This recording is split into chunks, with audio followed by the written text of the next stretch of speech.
Hello everyone, welcome back to my channel. Today in this video I would like to show you how to download and install Slack app to your laptop or desktop.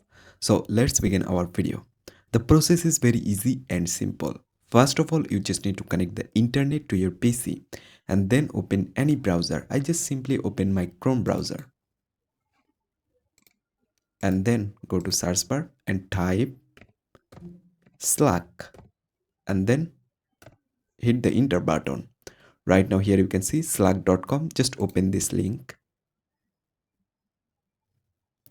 Right now click on the top right corner three dot icon and then scroll down and select save and share. Just select it and then select create shortcut and then select create. Right now cross it and here you can see Slack app on here.